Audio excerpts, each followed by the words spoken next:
Olá, Ítalo, tudo bem? Olá, deputado, tudo bem com o senhor?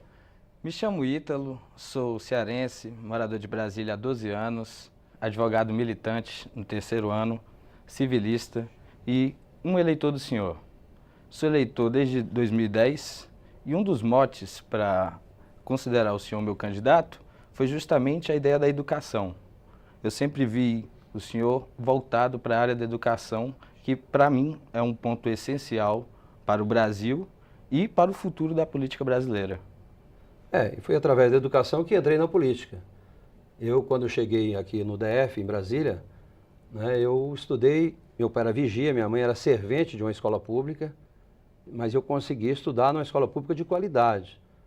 E depois consegui uma bolsa, fiz meu 2º grau, com bolsa de estudo, fiz a minha faculdade, sou contador, sou auditor, fui juiz do trabalho e hoje resolvi entrar na política, porque através da política você pode realmente melhorar as condições de vida das pessoas. A minha luta é dar igualdade de oportunidade para todos. Criei na época, ainda antes de entrar na política, uma ONG chamada ABEDUC, Associação Brasileira pela Educação de Qualidade, e criei um projeto chamado Cheque Educação. Consegui as vagas ociosas das faculdades, das escolas, e dava 50% de desconto para os estudantes. E aí eu percebi que para transformar isso em política pública eu tinha que entrar na política. Aí entrei, fui candidato a distrital, fiquei suplente, depois ganhei a eleição para distrital, depois fui para federal e hoje estou no 3º mandato de federal. E aqui participo de todos os mandatos, sempre participei como titular da Comissão de Educação. Aprovamos o Plano Nacional de Educação, porque esse é a solução para o país, só passa pela educação.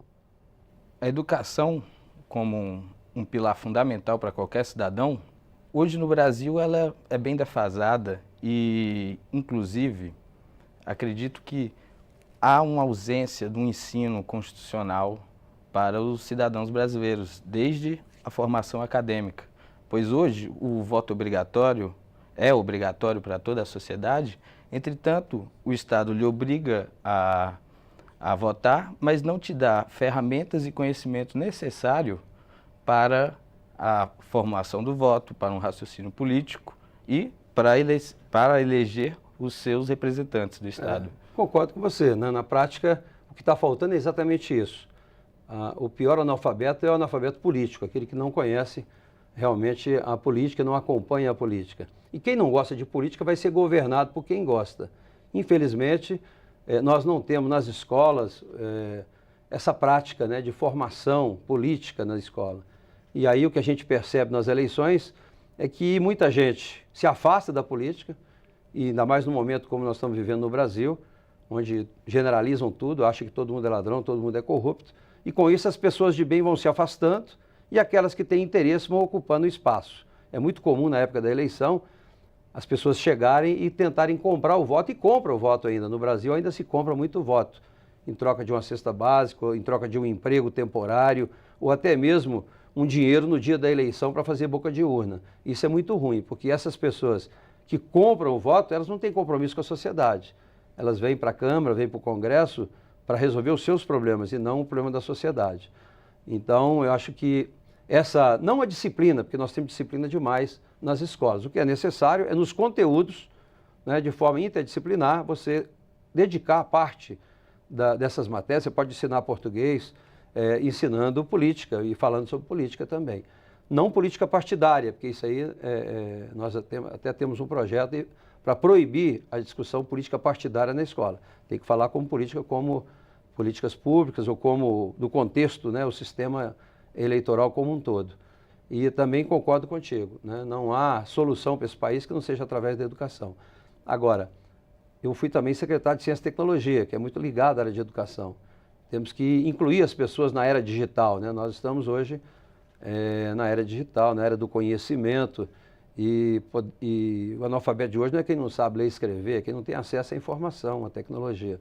Então esse é meu mote aqui na Câmara principal. Eu entrei na política pela educação, conseguimos agora mudar todo o marco legal da ciência e tecnologia, aprovamos o Plano Nacional de Educação, que é fundamental, agora tem que implementá-lo, porque também não adianta aprovar e ficar apenas no discurso. Agora a gente precisa realmente implementar, colocar a educação integral nas escolas, para que todos tenham acesso à cultura, ao esporte, ao lazer, né, e que possa realmente ter educação de qualidade. O Brasil avançou muito nos recursos, praticamente triplicou os recursos nos últimos anos, mas a qualidade da educação caiu muito. Hoje nós estamos nos piores índices a nível internacional e mesmo local. Você vê que eu fui presidente, inclusive, da reforma do ensino médio aqui no Congresso, né, porque também o Brasil, para o ensino médio, estava muito defasado em relação aos outros países. Nós tínhamos aí 13 disciplinas obrigatórias e o aluno não conseguia realmente estudar tudo isso. Saía, 90% dos alunos do ensino médio saem de lá sem saber português e matemática e sem, inclusive, uma formação profissional. Então, nós temos muitos jovens hoje, de 18 a 24 anos, fora do mercado de trabalho e também sem estudar. Então, é isso, né? A nossa bandeira principal e a solução para o país passa pela educação. Eu acredito num estudo constitucional tendo em vista o sistema eleitoral brasileiro. Porque a gente pega hoje o sistema de voto proporcional e, claramente, vários eleitores, vários cidadãos não se sentem representados aqui perante as suas casas, né? Seja estaduais, suas câmaras estaduais ou federais. Então, através de um sistema de voto distrital puro, a gente conseguiria reduzir custos de campanha e, consequentemente, capturas de político por grupos de interesse. Além do que, com o voto distrital, o eleitor ele diminuiria o número de partidos, os partidos diminuiriam e, consequentemente, o eleitor está mais próximo da política. Ele consegue acompanhar um deputado distrital dele, de voto distrital, porque ele só vai cuidar daquela região, ao invés de, por exemplo, de um estado inteiro, como a gente tem São Paulo, Bahia, Minas Gerais. A representatividade hoje ela é muito baixa. A sociedade sente uma falta e vemos no dia a dia como está a situação política. Você tem razão. E acontecem coisas absurdas. Em determinados municípios você pega partidos com ideologia totalmente diferente. Você pega realmente, né, é muito comum em época de eleições as coligações. E hoje, com 33 partidos, né, você não tem mais um programa do partido, você não tem mais a ideologia do partido, né, os fundamentos do partido. Hoje é muito mais o cálculo matemático, as composições acontecem muito em cima de cálculo matemático, como elegeu a figura, do que propriamente o programa do partido. Então, realmente, essa é uma luta nossa antiga, né? Na prática, nós defendemos, o PSDB, há muito tempo, a questão do voto distrital. Ainda não conseguimos aprovar, mas essa é uma bandeira que nós defendemos exatamente pelo que você falou. Hoje há um excesso de partidos, muitos deles copiam simplesmente o estatuto e o programa de outro partido e vão criando sem identificação. Então, hoje as pessoas votam nas pessoas e não nos partidos. E a gente precisava fortalecer um pouco mais os partidos. Aí tem que passar por essa reforma que você falou. Outra coisa importante que nós estamos fazendo agora é o político precisa ouvir mais a população, né? Nós estamos visitando, inclusive, cidade por cidade, chamando as pessoas que têm compromisso com a cidade para ouvir realmente a pessoa que está na ponta. Porque quem sabe o que é melhor para a cidade é quem mora, quem vive, convive com os problemas da cidade. Então nós estamos aí aqui no Distrito Federal fazendo esse trabalho, todos pelo Distrito Federal, cidade por cidade, chamando os conselheiros tutelares, os conselheiros de educação, saúde, segurança, empresários, as pessoas que se envolvem com a cidade para discutir as necessidades, as prioridades, para estabelecer, né, as ações e as metas, porque é isso que está faltando. O povo precisa falar mais e o político falar menos e ouvir mais. Realmente é um projeto muito bom, porque a sociedade fica distante dos políticos. A gente consegue agora, com um projeto desse, passar a real dificuldade de quem realmente vive e passa pelos problemas que vocês são eleitos para resolver. Além dos jovens, a gente pega a população, a comunidade como um todo. E a experiência dos mais velhos, isso é bem importante. Você tem que realmente dosar, né, a experiência, mas também com o ímpeto da juventude, com a ousadia, com a renovação. Eu acho que os jovens precisam participar mais, né, com as políticas públicas. Hoje a juventude está bem preparada, né? Hoje o jovem de 16 anos já sabe, né, escolher bem, eu acho que tem que participar. Há uma questão muito séria na política hoje, que é a generalização, que nós temos que acabar com isso. As pessoas precisam se apresentar, né, porque cada um tem que resolver. Nós não podemos esperar resolver o problema do Brasil ou do mundo sem antes resolver o problema da nossa casa, da nossa quadra, né, da nossa cidade. Então, a participação é muito importante. Então, essa relação entre o eleitor e o seu representante era fundamental. Acho que todo eleitor tem que conhecer bem, inclusive o perfil, porque você tem o perfil do legislativo e o perfil do executivo. Muitas vezes você tem um parlamentar que discursa bem, que fiscaliza bem, que legisla bem, mas não sabe executar. Porque executar tem que ter um dom da gestão, a experiência da gestão. Então, na hora de escolher o voto, você tem que identificar se aquela pessoa tem o perfil para aquele cargo, se é legislativo ou se é executivo, né? É por aí. Nós precisamos melhorar para que os jovens tenham acesso à informação e que possam realmente, logo, logo, a gente colocar o voto opcional, né? Porque hoje o voto obrigatório é muito ruim, mas ao mesmo tempo, se a gente hoje não fosse obrigatório, provavelmente 90% não votariam hoje se tivesse a eleição agora. Exatamente por esse preconceito e essa generalização que fazem da política. E, então eu quero repetir e enfatizar aqui, quem não gosta de política vai ser governado por quem gosta. Então, se a gente quiser mudar o Brasil, venham, as pessoas de bem não podem se afastar, as pessoas de bem têm que se apresentar, sair candidato e contribuir para melhorar o Brasil. Realmente, deputado, quanto ao ponto de que se o voto não fosse obrigatório hoje, 90% não votaria, realmente, 90% não votaria porque hoje a política, se fala em política, o cidadão se afasta.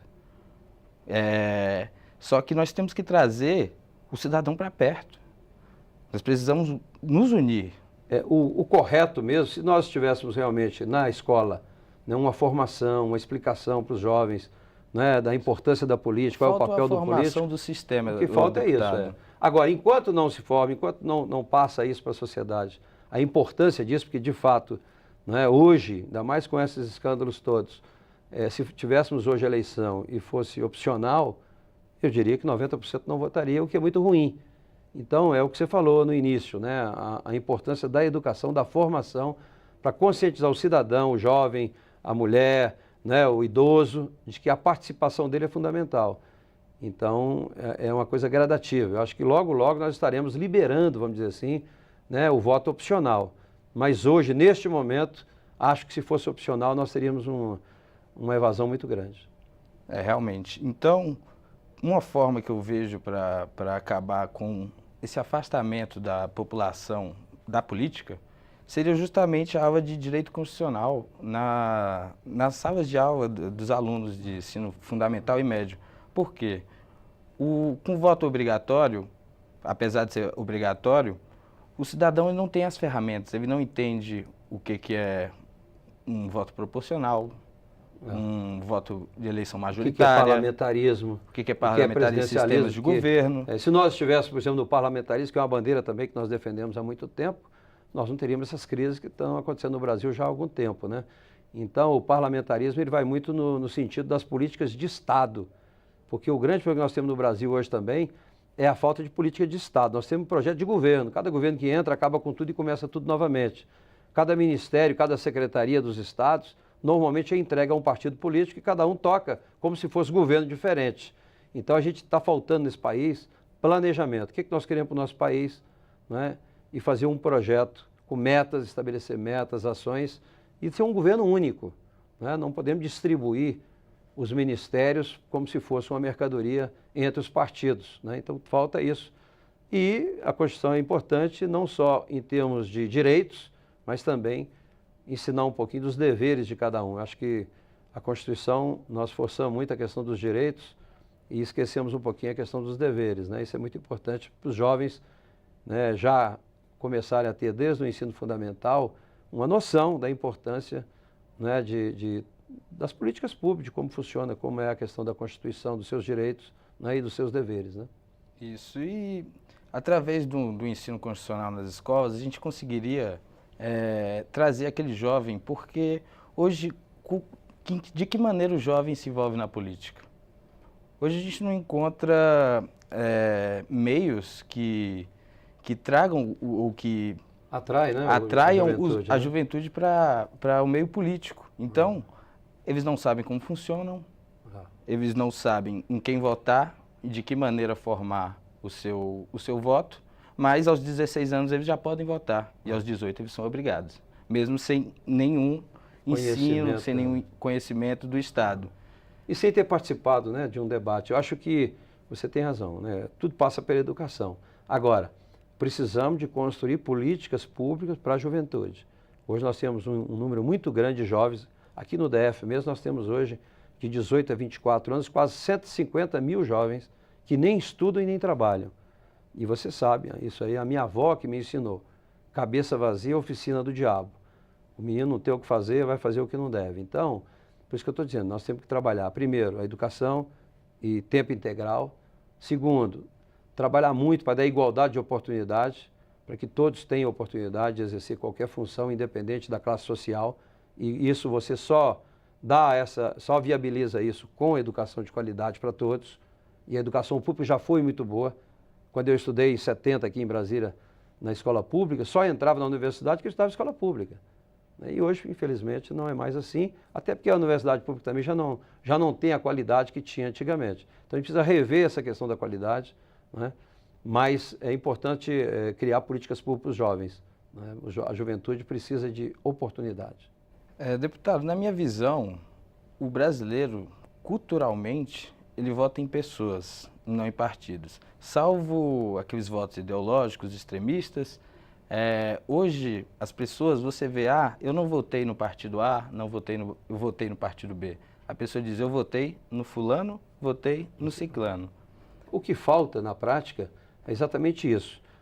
O que falta é programa, né? Cada partido tem que faz o seu estatuto, né? Mas tem que ter um programa, né? Tem uma ideologia, né? Tem os seus ideais, né?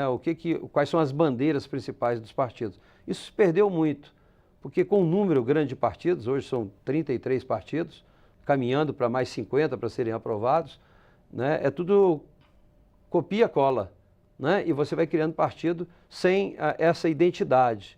Por isso que nós estamos lutando aqui para a cláusula de barreira, que é exatamente isso, né? Nós não podemos ficar criando partido apenas para negociar depois o tempo de televisão e para ter o fundo partidário. Então, por isso que eu digo, quanto menos partidos, melhor para você começar a identificar qual é o programa, qual é a ideologia, quais são os ideais, quais são as bandeiras do partido. Isso é que a população não conhece hoje, né? Eles veem os partidos como se fossem todos iguais. E outro problema sério, né? Hoje é muito fácil criar partido. Já dificultaram um pouquinho agora, mas bastava pegar a assinatura. As pessoas assinam sem saber o que estão assinando. O que a gente precisava ter para criar um partido era filiação. Hoje, menos de 10% da população é filiada a partido político. Ou seja, 90% sequer são filiados a partido político. Então, a gente precisa dificultar um pouco nesse sentido. Quer criar um partido? Veja quais são os programas, quais são as bandeiras, né? As pessoas, para apoiar a criação, têm que saber exatamente o que está fazendo, qual é o programa do partido, se concorda com as bandeiras. Aí sim, você cria um partido com ideologia, com programas, com uma bandeira bem clara. Hoje, infelizmente, as pessoas sequer sabem o que representa os partidos. E é muito comum, eu estava dizendo, nós falamos aqui, nas coligações, às vezes você pega um partido de extrema de esquerda e um partido de extrema direita e faz a coligação e você vota num comunista e elege um capitalista, ou vota num capitalista e elege um comunista. Por quê? Porque eles coligam e muitas vezes você pega alguém, aqui o exemplo, né, do nosso colega Tiririca, por exemplo, né, que teve uma votação expressiva e elege uma pessoa que não tem representação nenhuma. Nós já tivemos casos de deputados federais eleitos com 200 votos, 250 votos, né, em função das coligações. Por isso que é importante fazer essa mudança e valorizar os partidos, mas não com essa quantidade que está aí. Nós temos que reduzir o número de partidos no Brasil. O deputado Tiririca é o clássico exemplo da cultura brasileira de votar em pessoas, não em partidos. Tanto é que carregou a lista inteira dele. Deputado, hoje nós temos o financiamento de campanha exacerbado, em que acabam grupos de interesse se sobrepondo a candidatos e partidos. Ao meu ver, deveria existir uma limitação do orçamento de campanha, até para tentar igualizar candidatos de classes distintas, concorrentes ao mesmo cargo. Mas é isso, na prática, o financiamento hoje é a causa de tudo que está acontecendo no Brasil, né? Com essa desculpa do financiamento, muitos acabam extrapolando, né, e recebendo propina, caixa 2 para financiar a campanha. Então, é o sistema, né? O sistema, mudamos isso em 2016, já houve uma alteração, né, proibindo realmente o financiamento privado, mas antes o financiamento era aberto para as empresas. E o que os empresários fazem, ou faziam, né? Financiava todo mundo, da direita, da esquerda, do centro. Ele queria era participar, né? E ninguém financia 30, 40, 50 milhões em função dos belos olhos do candidato. Isso aí, evidentemente, que tem interesse econômico. Então, hoje, então não tinha aquele equilíbrio, né? O poder econômico tinha um papel fundamental na campanha. As pessoas, inclusive, durante a campanha, compram votos, cesta básica. Na época ainda tinha muitos brindes, né? Você dava uma série de vantagens para o eleitor, prometia tudo.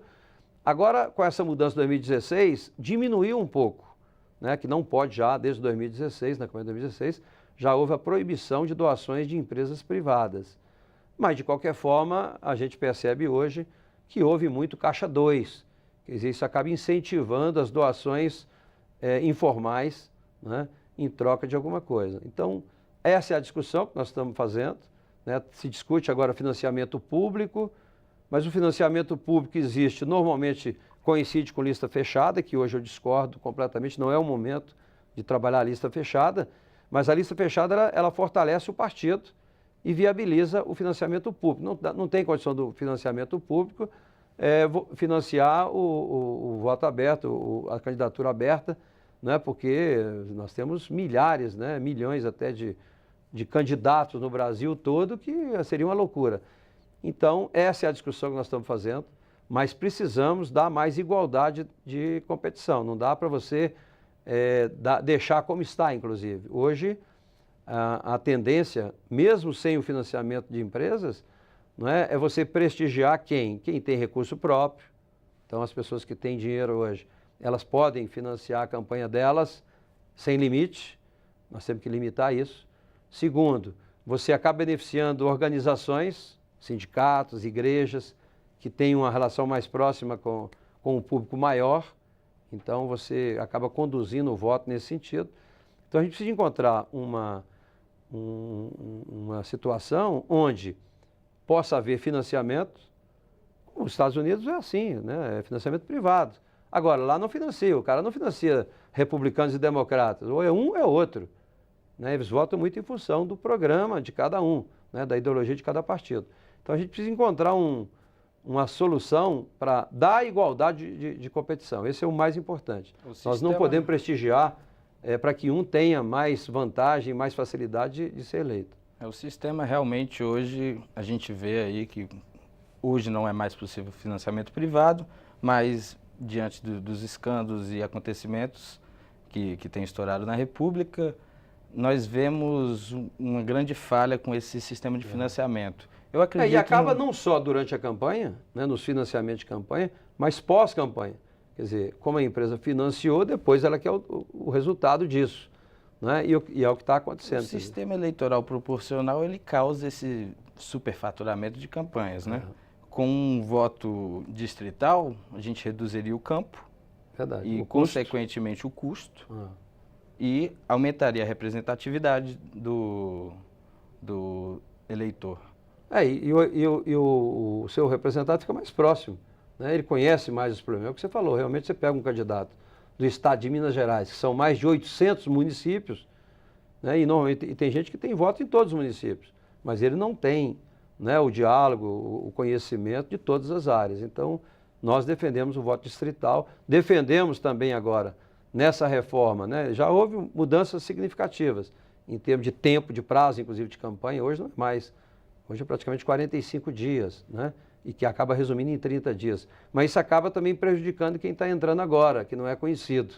As pessoas mais conhecidas levam a vantagem em cima disso. Temos que tratar desse financiamento, né, porque a gente precisa dar igualdade realmente de competição para todos e diminuir ao máximo, né, essa possibilidade de caixa 2, de compromisso com a empresa, né, como está acontecendo hoje.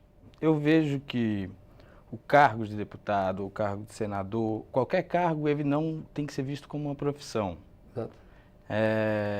Mas, entretanto, eu acredito que apesar de não ser uma profissão, ela tem que ser prestada com a mesma excelência que fosse.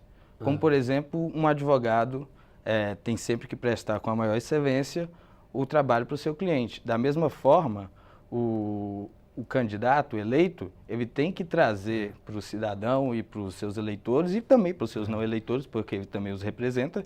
E o que é importante também, viu, Ítalo, é o seguinte, é o deputado ter a consciência do que ele está aqui não para defender o seu, né, o seu pensamento ou as suas reivindicações, mas você está aqui representando uma sociedade e que, em função do conhecimento que você tem, das demandas, das necessidades, das reivindicações, você tem que vir aqui para defender esses interesses, né? A Câmara, e isso é importante deixar muito claro para todos, a Câmara é o espelho da sociedade.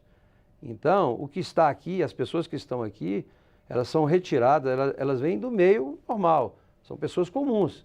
Então, é o espelho da sociedade. Se aqui a coisa está feia, é porque a sociedade também a coisa não está muito, não é muito fácil, né? Porque aqui estão os seus representantes. O que nós temos que lutar muito é para escolher os melhores, as pessoas que representam melhor o cidadão e colocar realmente no Congresso Nacional.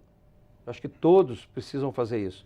Conhecer antes o candidato, eleger o candidato e acompanhar o candidato. Porque se você fizer uma pesquisa hoje, normalmente 60%, 70% das pessoas que votaram há 2 anos já não lembram mais em quem votou.